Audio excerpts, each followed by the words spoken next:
একজন মহিলার যার নিজের একটি ছেলে ছিল আর একটা তার সতীনের ছেলে। সে সতীনের ছেলেটাকে সব সময় কোলে রাখতো। উঠতে বসতে চলতে ফিরতে ছেলেটিকে কখনো কোল থেকে নামাতো না, এমনকি কোলে কাঁধে নিয়েই সংসারের কাজকাম করতো। পাড়ায় বেড়াতে গেলে সতীনের ছেলেটাকে কোলে নিয়ে নিজের ছেলেটিকে হাত ধরে হাঁটিয়ে নিয়ে যেত। পাড়ার মেয়েরা সব প্রশংসায় পঞ্চমুখ হয়ে উঠল।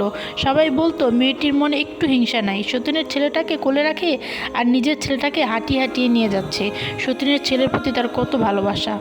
সতীনের ছেলেকে এত আদর করতে আর কোথাও দেখা যায় না, এমন সতীসাধ্যী নারী আর হয় না। কিন্তু একদিন পাড়ার একটি মেয়ে এসে গোপনে সহানুভূতি স্বরূপ বলল, বাবু, নিজের ছেলেকে অবহেলা করছো আর সতীনের ছেলেকে এত আদর করছো, এটা ঠিক না, নিজের ক্ষতি।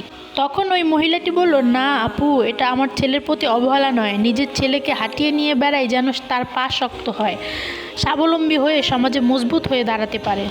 আর সতীনের ছেলেকে কোলে নেই কারণ সে যেন আর কোনোদিন হাঁটতে না পারে, কোলে থাকতে থাকতে যেন অচল অপঙ্গু হয়ে যায়, সমাজে মুখ তুলে দাঁড়াতে না পারে।